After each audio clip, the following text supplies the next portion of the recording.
The Chenab Bridge has been hit by an earthquake with a magnitude of 8.0 on the Richter scale. Passengers might think that this would soon happen. What actually happens is different. The rail deck remains unaffected by the earthquake. Can you explain how this is possible? The answer lies in the spherical bearings. The lower part of each bearing moves with the ground, but this motion does not transfer to the upper part. To isolate the rail deck, the Chenab Bridge also makes use of expansion joints.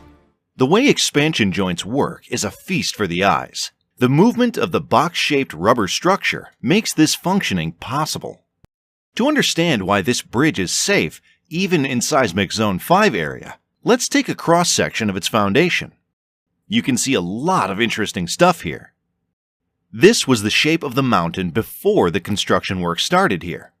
An irregular, sloped mountain. The minimum slope of this mountain was 43 degrees, and the maximum was 77 degrees. The first job of engineers is to cut these mountains so that the shape is suitable for construction. The rocks in these mountains are not so strong. It's a material called dolomite. Not suitable for erecting a strong foundation. Excavators were used in the initial stage of shape correction. After that, they employed a technique called pre-splitting. In pre-splitting, a lot of tiny explosives are kept in a close distance. Connect them together and they explode. Normal explosives break unnecessary portions of a rock. Using pre-splitting, you'll have greater control over the rock to be broken. The mountains look more clean now, but how to make them stable? The engineers used 3 methods to stabilize the slope: grouting, the use of anchor block, and shotcrete. The Himalayas are young mountains. The rocks in this region have a lot of minor cracks inside them. In the grouting technique, we inject cement into these voids. The cement acts as a glue and the rock becomes stronger.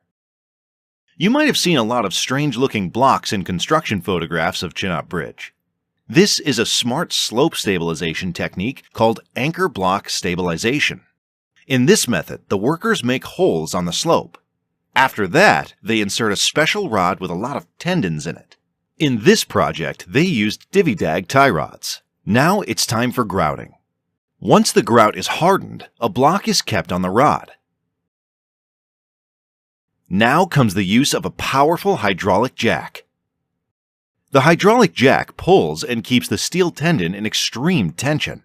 After that, using a wedge arrangement, the steel tendon is kept in tension, even if the hydraulic jack is removed.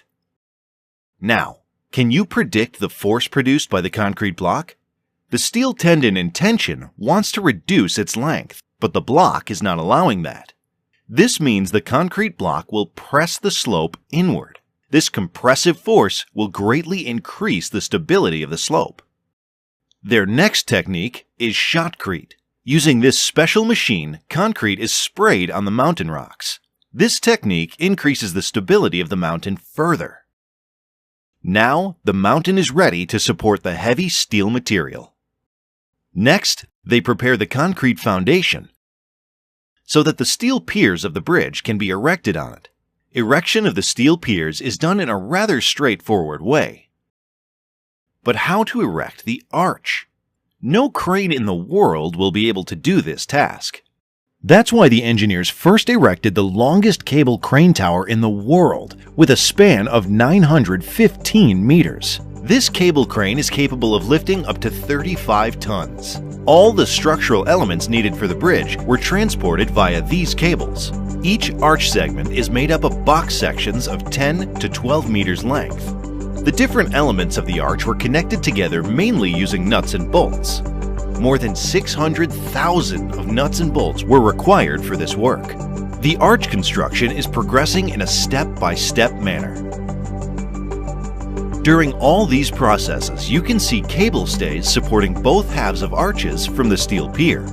Without these cables, you can guess what will happen to the arches. They'll fall down due to their own weight. More interestingly, to balance the force on the first main pier, the cable stays were connected to the neighboring pier in the opposite direction. Without these stay cables, the main piers would bend inward. Now comes the crucial day, the completion of the arch erection. Both halves of the arches met on this day. This process is known as arch closure. The main issue in arch closure is that even minor alignment issues can cause the final connection an impossible task for the workers. Even if the alignment is perfect, the heavy wind will make the assembly work difficult. So the first task before the structural element installation is to align both the halves perfectly. And also, we need a temporary connection between them. This is why this special hydraulic jack is used. By adjusting the green member of the jack, the horizontal distance between the arches can be adjusted. You can see currently only 6 members are missing from the arch. The yellow portion helps in adjusting the vertical distance. The bottom cord can be fitted. Once this is done, the force in the green member of jack can be released now, and a few more elements can be installed. Now they introduce the next jack. Until the perfect gap is achieved in the top cord, adjust this jack. Now, the top cord, the final structural element of the chenab bridge, is installed. This was a big celebration. Both arch halves got connected perfectly. The jacks have done their job. Once the arches are connected together, the support cables are no longer needed. The half arches support each other. They erected piers even above the arches. For the erection of the arch, the workers worked meticulously. Even their food was delivered by crane on the arch. The next stage of construction is the installation of decks. The rail track will be laid on this deck. We've already studied about the expansion joints of chenab bridge. The main span of chenab bridge uses 2 such expansion joints. The bridge is separated into 3 pieces with the help of these expansion joints. In short, the rail deck of the chenab bridge is not fixed to any structure from the ground. It's just floating on all these bearings. All this sophisticated engineering, planning, and execution are the reason why the chenab bridge became the tallest rail bridge in the world. Its height is 359 meters above the Chenab River, 35 meters taller than the Eiffel Tower. You might have wondered why Chenab Bridge uses the arch bridge technology. Why not a simple pillar bridge? Look at the height of the pillars needed in this case. This would also obstruct the river flow below. The arch shape in an arch bridge is always a parabola. Why not any other shape? To get the answer for this, let's do an experiment. Parabolic versus a circular arch. When I keep a weight on the circular arch,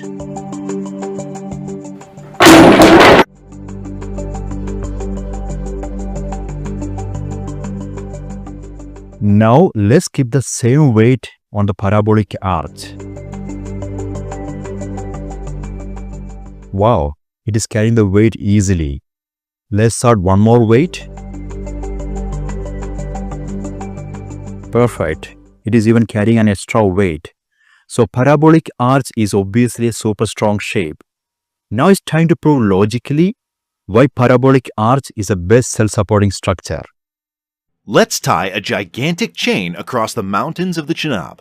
Thank you, King Kong, for your help. The shape this chain forms is a catenary.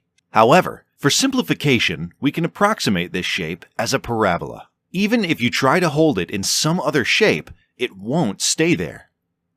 A chain can support only a normal tension force. Now the tricky part. Let's solidify this parabolic chain. Now let's flip the direction of the gravitational force. Since the external force has flipped its direction, the internal stress will also flip its direction and become purely compressive. Now just flip this entire arrangement. Wow! It becomes an exact arch bridge. The compressive force developed by this parabolic structure is exactly at the middle of the section. Such structures aren't always stable. You can see why a structure may not be stable when the forces do not have this quality. This is why the parabolic arch is the best self-supporting structure. Now let's construct a road deck below this arch. This arch bridge is unnecessarily huge. There's one more way to achieve the same objective. Just shift the supporting arch down. Here again, the force induced in the arch is the same. If you were the chief engineer in charge of this project, which design would you choose? Obviously, the above deck design, right? The reason is simple. You will save a ton on construction materials. The Chenab Bridge uses a ballastless track. Almost all high-speed railway projects use this technology. These animations illustrate how the different components in the ballastless track absorb vibrations. This bridge is designed to support a train with a maximum speed of up to 100 kilometers per hour. Ballast tracks have the issue of dust pollution, and they have a low life expectancy. So far, we've seen 2 expansion joints of Chenab Bridge. It should be noted that the bridge has one more expansion joint, but slightly away from the arch section. In short, the 3 expansion joints separate the bridge into 4 pieces. The bridge is even designed for redundancy. This means even if one of its piers gets damaged, the bridge will still remain stable. The train will still be able to cross the bridge, but at a maximum speed of 30 kilometers per hour. Chenab Bridge is connecting the Kashmir Valley to the rest of India via rail link for the first time.